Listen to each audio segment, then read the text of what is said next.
It doesn't just take willpower to survive. It takes guts. Life needs energy to exist. And almost all animals get their energy the same way, with a built-in power plant, a digestive system that turns food into fuel. But how does it work? How did animals evolve such a fantastic range of digestive systems? To understand the story of evolution, you have to go with the gut.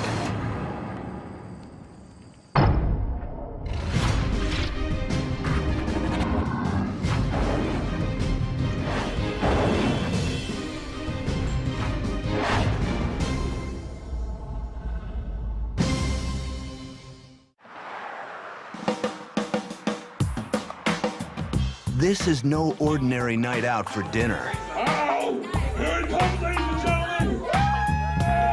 It's a celebration of the powers of the gut. Oh my God! These competitive eaters may eat 20 pounds of food at a single sitting. Ladies and gentlemen, are you ready? How do they do it? It's time to start. With the help of a biological factory inside their bodies. The product of 500 million years of evolution. Once the food enters the mouth, the transformation begins. As food is chewed, moistened, and broken down with saliva, our tongues mold it into soft pellets that we can swallow. Food slides down the esophagus. It is churned in the stomach and mixed with powerful enzymes and acid. After 4 or 5 hours in the stomach, the food, now almost pure liquid, flows into the small intestines. Nutrients are extracted from the soup and absorbed into the bloodstream. The remainder is sent into the large intestine, where water is reabsorbed and solid waste is stored until it can be excreted. 1 minute and 30 seconds! We expect a lot from our digestive systems. Think about what it has to do. You go out and you get a burger and you shove it into your face, and then you expect your body to extract the proteins, fats, carbohydrates out of it, and then send those to the appropriate parts of the body. It's ridiculous what you expect of your stomach, but it's doing that for you every day. Just how complex is the human gut? In Luxembourg, there's a device that mimics every chemical and mechanical step required to digest a piece of food. Nearly 7 tons of industrial plumbing supplies and modern electronics make up a machine called cloaca.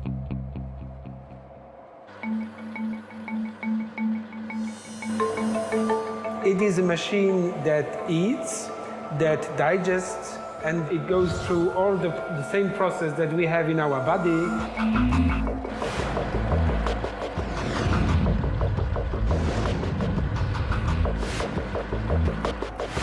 This big size of the machine shows how complex the human process is. Each morning, a staff member feeds the machine.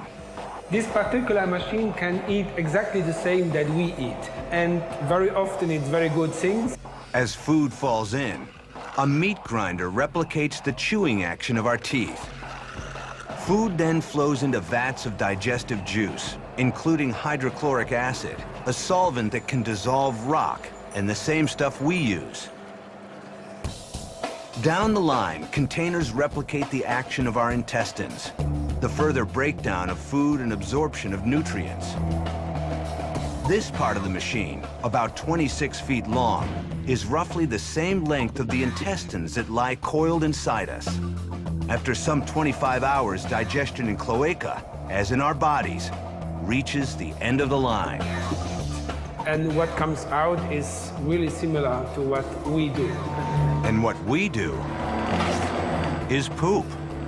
It stinks, but that's what was the purpose of this machine. To do what our guts do, modern technology requires a giant room full of machinery. How did our guts get to be so complex? The answer is, they evolved.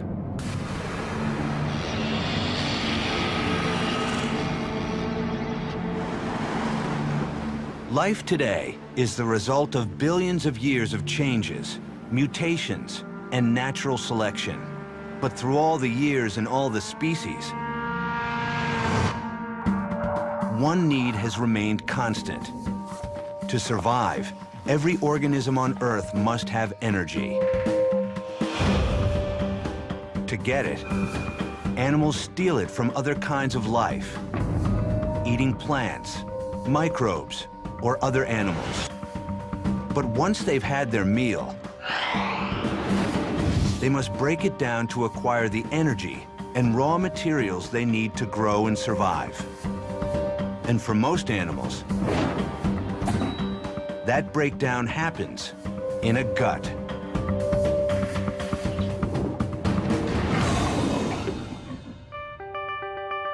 So the evolution of the digestive tract is an important component of the history of life. All of these animals are able to specialize on different organisms because they have specialized digestive tracts that let them do what they need to do.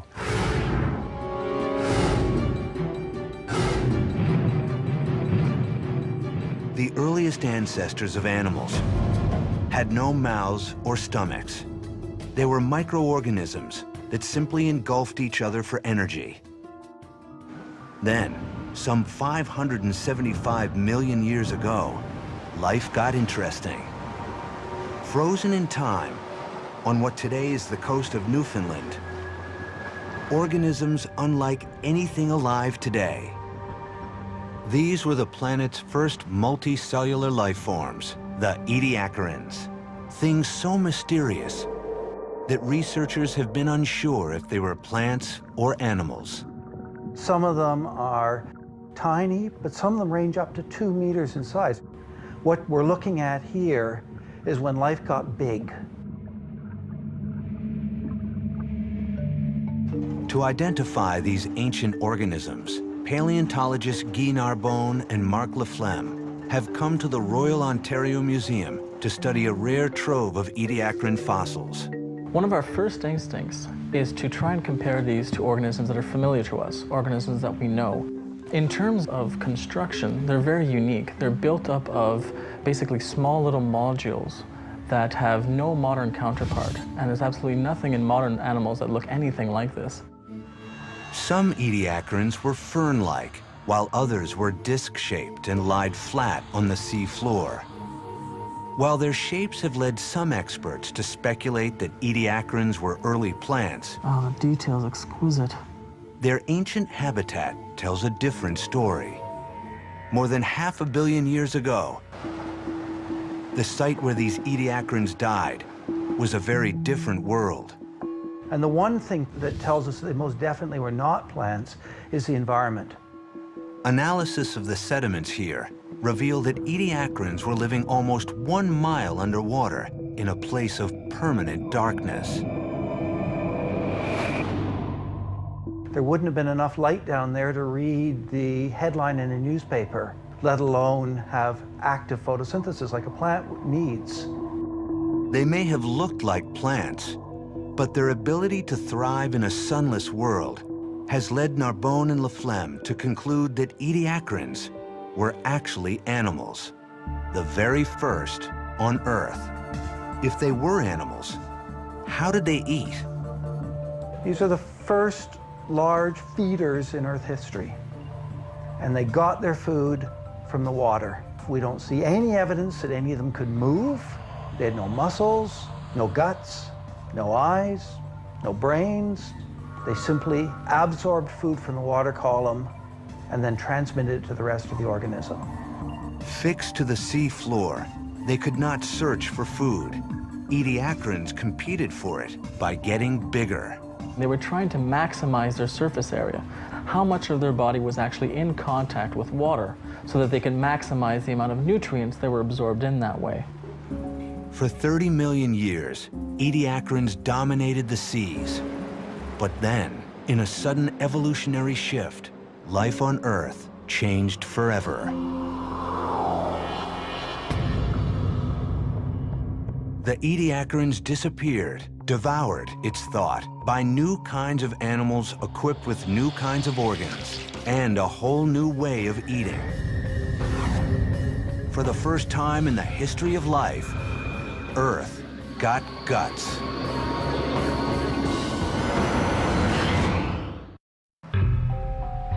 For 30 million years, the seas were ruled by ediacarans, simple animals that absorbed food through their skin.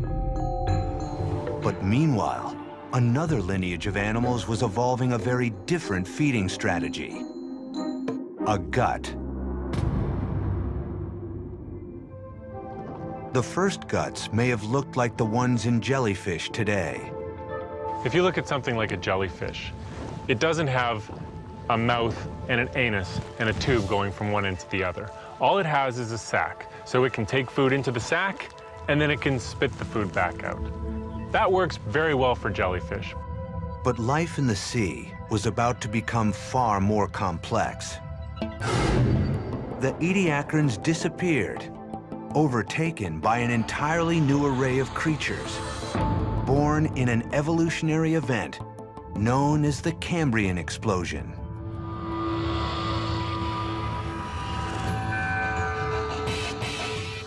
This chapter represents a quantum leap. This is probably the most important evolutionary event in the history of our planet. With the advent of predators, we basically start off with an arms race. As we start developing organisms that are building sophisticated teeth and means of biting and chewing and eating things, we also start developing organisms that have a means of protecting themselves against that. This eruption of forms and shapes also brings a radical new digestive design. These Cambrian creatures were quite different from those of the ediacaran in a number of ways. One of the most important ones is mobility. Mobility allowed organisms to feed differently. Active hunting required a more efficient gut, a way to take food in one end of the body and expel waste out the other. What evolved was a tube with holes at both ends, the basic blueprint of our own gut. But a tube alone was not enough to digest the well-armored prey of this new food chain. Predators needed extra help. That help came from something so tiny, it's invisible to the naked eye. Today, a striking example of this ancient digestive secret lies a mile below the surface. Deep in the Pacific Ocean, scientists from the Monterey Bay Aquarium Research Institute, piloting an unmanned submersible, found a whale carcass. More interesting than the bones were the feathery plumes coating them. When I first found them, I was really intrigued. This was clearly an animal that had never been seen before. These plumes were actually a bizarre new type of marine worm, an animal with no mouth and no teeth that somehow has evolved to eat whalebone. To make sense of this digestive oddity, specimens were sent to Greg Rouse at the Scripps Institution of Oceanography. I spent a lot of time dissecting the bones to get the worms out and studied them very carefully to try and understand their anatomy. What was really interesting was that we couldn't find any gut. There was no mouth, there was no digestive system. So we were really intrigued as to how these worms were able to get their nutrition. Without a digestive system, how could these worms eat solid bone? When we started to dissect open these roots, to look at them very closely, they were full of bacteria. And this gave us a vital clue. Rouse discovered that the worms themselves weren't eating the whalebone, but slowly burrowing inside it. The worms were providing access to the whalebone for the bacteria. They were drilling into the bone and taking the bacteria down in their roots. Though Rouse is still investigating exactly how they do it, it's clear the bacteria are digesting the proteins and fats in the whalebone. These bacteria were working with the worms in a symbiotic relationship, breaking down the whalebone, and in turn, the worms were then eating the bacteria. So they didn't need a gut, they were actually deriving all of their nutrition through these bacteria that were devouring the whalebone for them. Long ago, bacteria, the very first life on Earth, evolved enzymes to break down all manner of organic material. When the first animals emerged, bacteria would find shelter in their guts. In return, bacteria broke down the food that animals could not digest themselves. So one of the intriguing questions that we have is how this cooperation could have evolved. And it appears to have occurred several times in evolutionary history. It seems to appear when there is a source of nutrition that's difficult for animals to directly exploit. Over 500 million years later, bacteria are still essential for digestion in nearly all animals. We carry some 10 trillion microbes in our own guts, which help us extract nutrients from our food. Bacteria were essential for digestion in one of the animal kingdom's most successful lineages.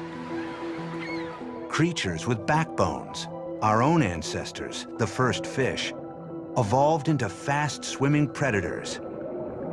With powerful eyes and other senses for hunting, fish also evolved a more sophisticated gut.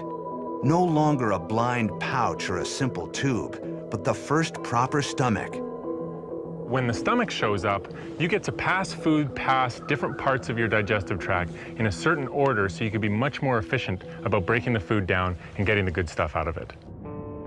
This powerful digestive engine opened the way to bigger, more complex animals. New kinds of food created new evolutionary opportunities. 375 million years ago, one lineage of fish discovered a whole new world of opportunity. On land, some land vertebrates would evolve guts for eating leaves, while others would eat insects. They, in turn, would be eaten by other animals. Eventually, the biggest guts on dry land would evolve to fuel one of evolution's great triumphs: the dinosaurs.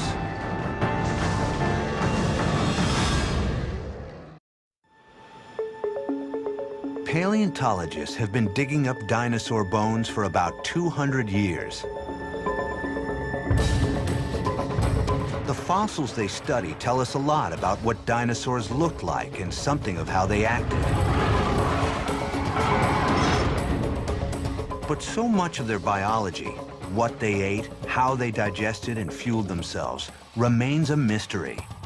Internal organs, things like stomachs and intestines, don't typically fossilize. There are no hard parts in these organs. And so when we look for evidence of what dinosaur digestive systems were like, we have to look to other lines of evidence. For modern paleontologists like Matt Lamana, understanding dinosaur digestion is vital to understanding their biology. And like any successful investigation, this one relies on hard evidence.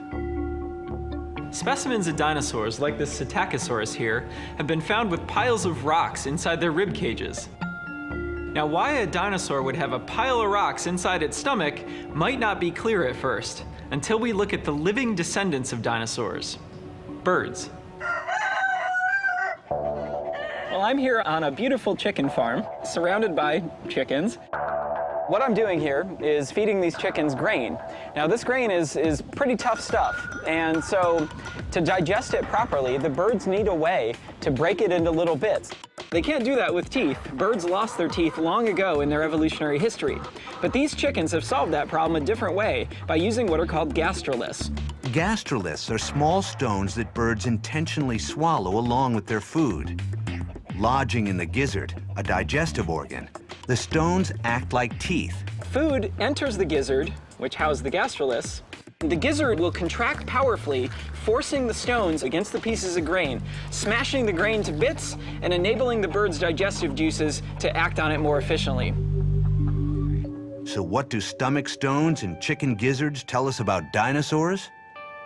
Because we found several groups of dinosaurs with masses of gastroliths inside their guts, I think it's safe to assume that these types of dinosaurs had a digestive system that is similar to those of birds. For instance, these dinosaurs likely had a muscular gizzard that they used to smash food into little bits. Fossil gastroliths, like hollow bones, feathers, and other traits, show show that some dinosaurs had many bird-like features. But does that mean that dinosaurs also shared birds' high-energy lifestyle? That defining characteristic known as warm-bloodedness? Paleontologists have learned a lot about dinosaurs over the last few years, but there are still a few answers that remain elusive. One of these is the question of dinosaur metabolism. In other words, were dinosaurs warm-blooded or cold-blooded? We're really not sure. Even in the case of famous carnivorous dinosaurs like Tyrannosaurus rex. To answer this fundamental question, paleontologists have been comparing dinosaurs like T-Rex to its living relatives. On the evolutionary tree, tyrannosaurs sit between their crocodile and bird cousins.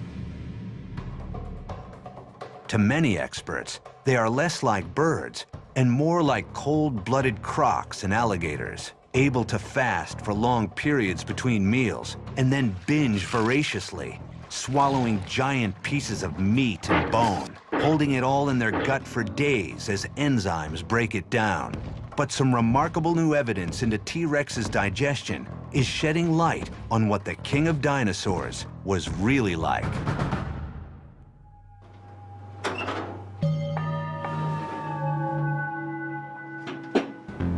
University of Colorado paleontologist Karen Chin is an expert on dinosaur digestion. She doesn't work with fossil bones.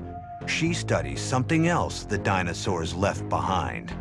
What you see in front of you right here look like just a bunch of large irregular rocks, but these are very special rocks because these are actually fossilized dinosaur feces.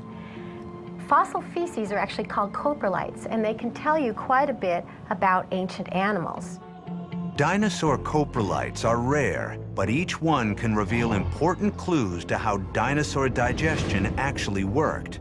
The recent discovery of 2 large tyrannosaur droppings has allowed Chin to make some surprising discoveries. To see what the tyrannosaurs were eating, Chin looks inside a piece of the mineralized dung. The specimen is packed with telling clues. This is a piece of a bone fragment here. These white circles show where there were blood vessels going through the bone, and the pattern tells us a lot about the victim, the animal that was eaten. The evidence suggests that these are the remains of a large plant-eating triceratops. But more important than what the tyrannosaur ate was how it ate. The interesting thing is that they did have quite a bit of bone in them, indicating that they were not picking around, avoiding tooth-to-bone contact. They were just munching anything. At first glance, the presence of bones confirmed that tyrannosaurs had cold-blooded eating habits. Karen Chin made a remarkable discovery, and that was that the bone chunks that were in the coprolite were rounded. They were acid-etched. This is something we see in crocodilians today. So these are animals that can take bones that they ingest and actually get sustenance from them. Most animals can't do that. But inside the second tyrannosaur coprolite, Chin found a different clue. These kind of soft-looking cells here are fossilized muscle tissue. To me, the most interesting thing about the Tyrannosaur coprolites is the presence of the muscle tissue inside. Fossilized muscle tissue in the coprolites indicates that this passed through the gut of the Tyrannosaur relatively rapidly. In other words, they didn't hold their food for long periods of time like a crocodile can. This evidence contradicts earlier theories and suggests that T-Rex may have had a fast digestive tract, more like a warm-blooded bird or mammal than a reptile. Fast digestion would also mean a fast metabolism, something that requires constant fuel. This animal had to have been eating just a remarkable amount of flesh and bone. This is not like an alligator, an animal that can feed once every several months. This is an animal that had to feed much more frequently than that. No doubt T-Rex had croc-like ferocity, But mounting evidence suggested it needed to eat frequently like birds and mammals. Now, I personally favor that dinosaurs had a metabolism greater than that of living reptiles. In other words, they were at least somewhat warm-blooded. We may actually find that they weren't crocodile-like, they weren't mammal-like, they had their own very unique physiology. Seeming to possess digestive traits of both reptiles and mammals, tyrannosaurs had evolved the guts that helped them dominate the food chain. Yet ironically, the gut that made T-Rex successful may have also led to its doom. 65 million years ago, a giant asteroid slammed into the Earth. In the cataclysms that followed, T-Rex and other big dinosaurs faced a massive food shortage. When that asteroid hit the Earth and all of the animals that it was feeding on started disappearing, Tyrannosaurus rex was stuck. It was big, it needed meat, and there was just nothing it could do to pass on its genes. The big dinosaurs went extinct. But not all animal life would succumb to the destruction. Small mammals would survive by burrowing underground. When they began to emerge, their dinosaur predators were gone. But they weren't alone or safe. Another creature had evolved the same survival strategy and some very extreme feeding habits.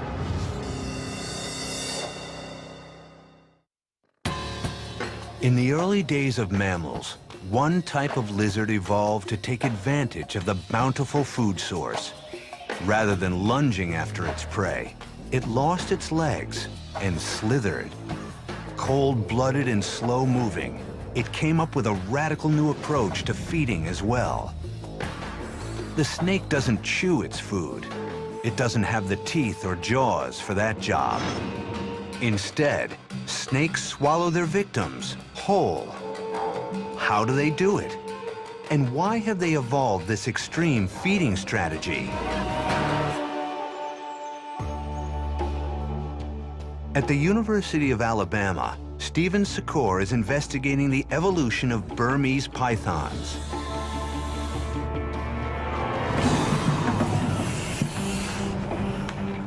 What's amazing about these snakes is their ability to feed upon a prey item whose diameter is several times greater than that of the diameter of the snake's head.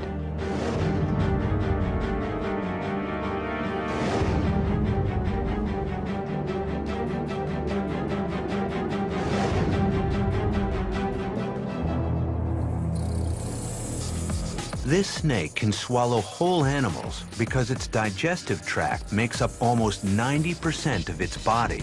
It is essentially one long gut. But once the swallowing is done, the hard work begins. How does the snake transform the rat into energy?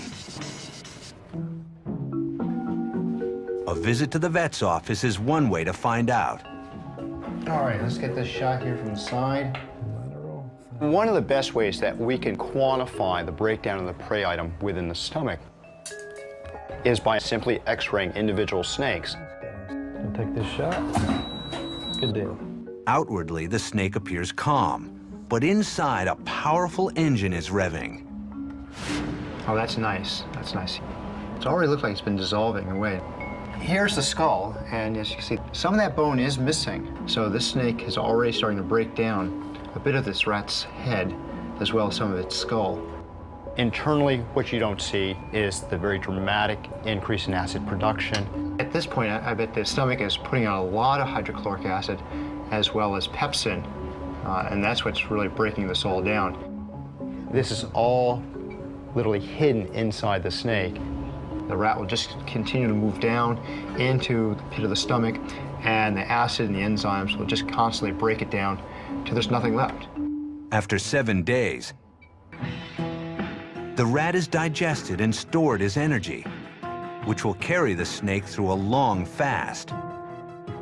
In the wild, the large snakes we call constrictors are the planet's ultimate binge eaters. These animals may spend weeks, even months, just sort of staked out in one place, lying perfectly still, a classic couch potato. It's been reported that some of these snakes are able to fast for years between meals. When constrictors do eat, they really know how to make up for lost time. Pythons commonly ingest prey that weighs a quarter or more of their own body weight. That's like a 200-pound man eating a 50-pound steak. But even with the immense meals these snakes are able to consume, how can they survive for so long without eating? Secor has discovered that snake guts come with a special feature, an on-off switch. We see this very dramatic turning on and turning off of the gut. A number of their organs are literally shut down during these periods of fasting.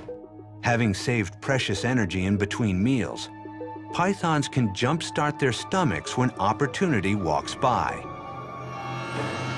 To understand how the snake actually pulls this off, Secor magnifies a section of the python's small intestine 15,000 times.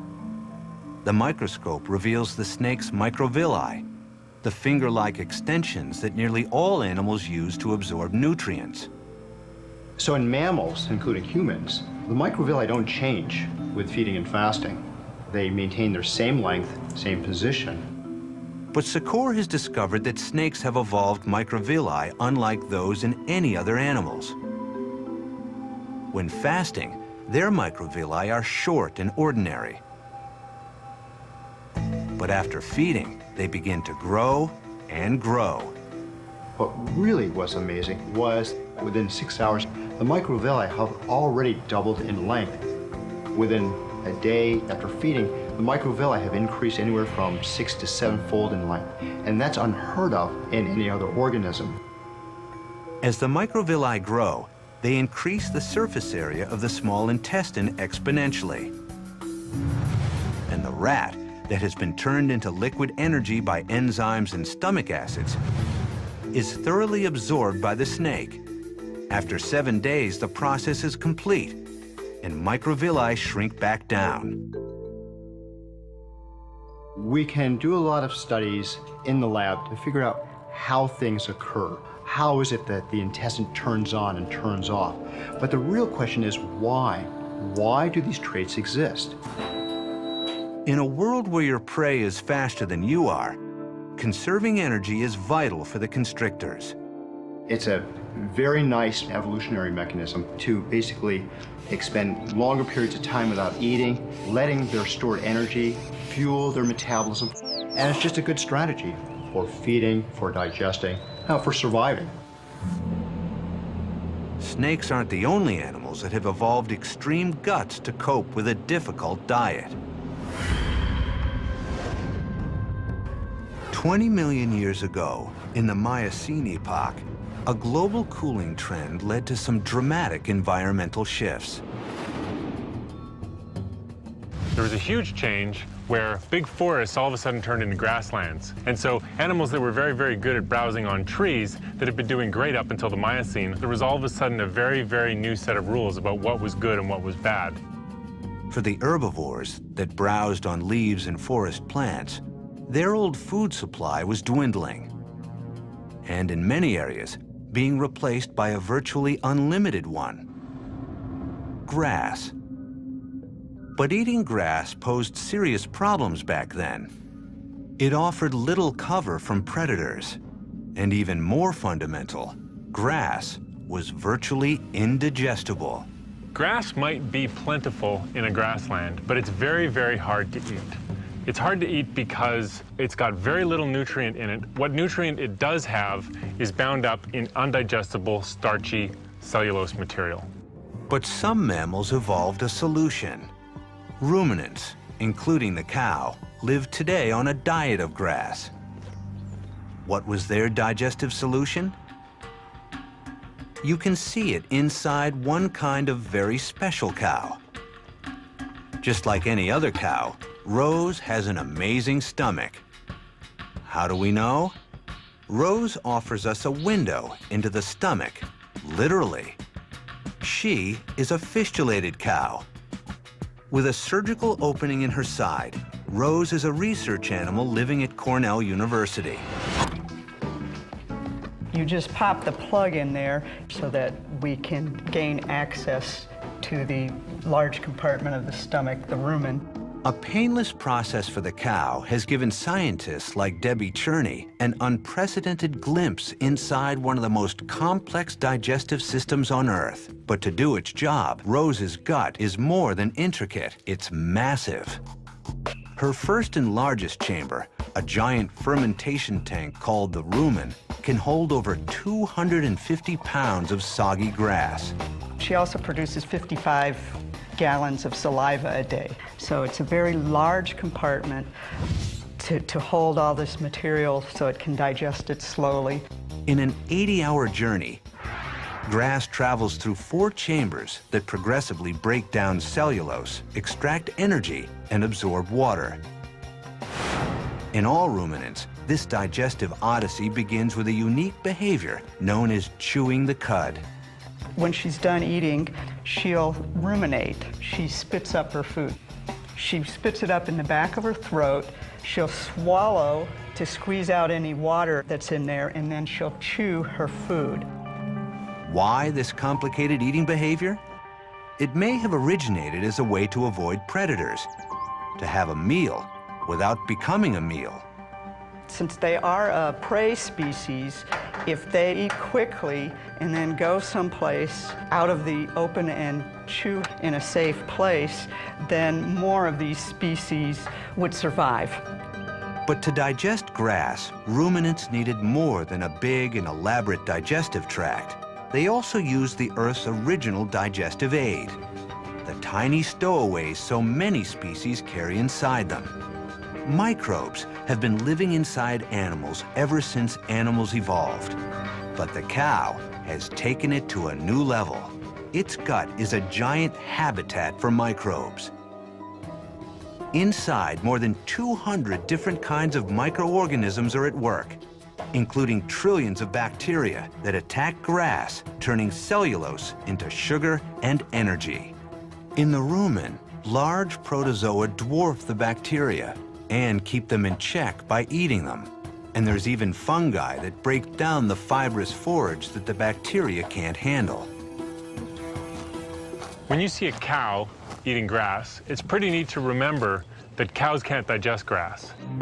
The only reason the cow is able to do anything with that grass is because it's got a big colony of bacteria living inside its gut that'll break down the grass for it. By partnering with the microbes and evolving the 4-part stomach, the cows and their cousins will come to dominate the grasslands. Huge, thundering herds of herbivores. And that, in turn, will help another group of animals. Animals that don't eat grass themselves, but eat the grass eaters. New species of carnivorous mammals will evolve. Some with jaws and claws, and even more fearsome predators with brains for the hunt. What makes us uniquely human? For a long time, it seemed as if the answer would lie in the evolution of our oversized brains. But new evidence suggests that part of the answer lies elsewhere, in our guts. Harvard anthropologist Richard Wrangham has spent his career studying chimpanzees, apes, and human origins. Before about 2 million years ago, our ancestors were members of a group of animals that we would think of as apes nowadays. If we saw them, we would not be inviting them to dinner. We would be watching them in zoos or in national parks. And they were these things, the Australopithecus. Australopithecus was short, with an ape-like brain, jaw and teeth, and gut. And then in this relatively short space of time, that species gave rise, among other things, to the things that became us. These new hominids were our direct ancestors. It's believed that over hundreds of thousands of years, an evolutionary blip, the brain capacity of these new species grew to twice that of Australopithecus, while their teeth and stomach shrank. So here we got the big problem. We got a big-toothed, small-brained ape that becomes a small-toothed, big-brained human. How did this happen? Wrangham believes that all of these changes had the same cause: a radical change in diet. There's this fascinating question about what is the relationship between diet and the size of the brain.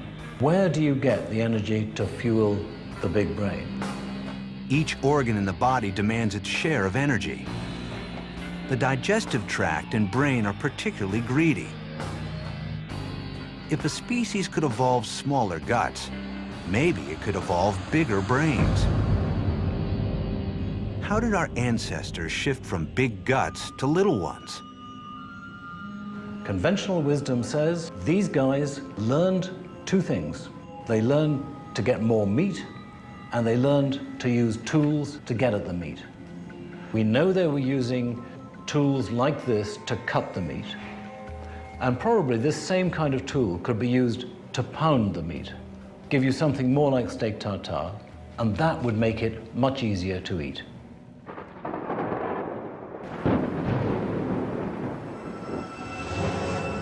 By doing work previously done by the digestive system, in effect pre-digesting food, tools helped our ancestors survive with smaller guts. But Wrangham believes that an even more potent technology transformed digestion.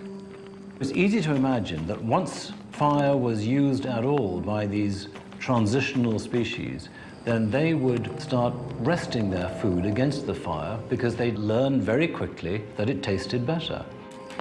To Wrangham, the introduction of cooking changed everything.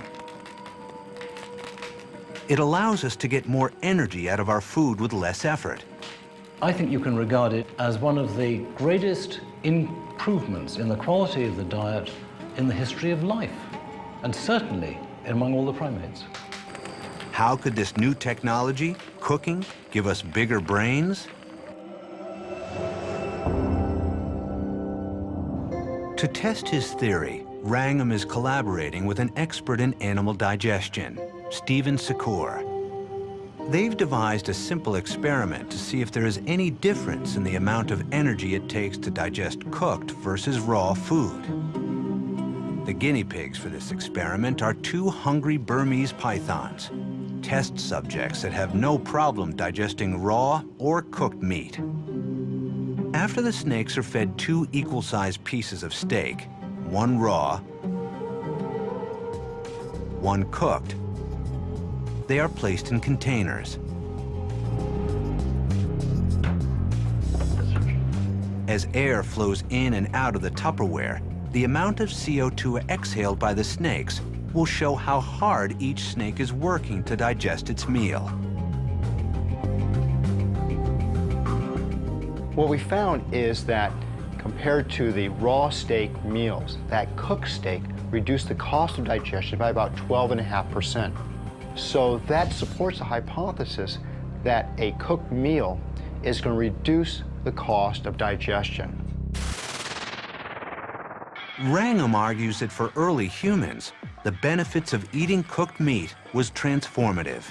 We think that once you start cooking, you are able to get 10, 20, 30, 40, maybe 50% more calories out of your food.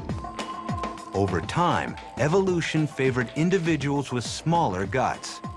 They're not carrying all this useless material that is diverting energy away to the gut, and it could be used for the brain. So this is the raw material of evolutionary success. This is how you make more babies. This is how you invest in your body and resist disease better. It's how you survive longer.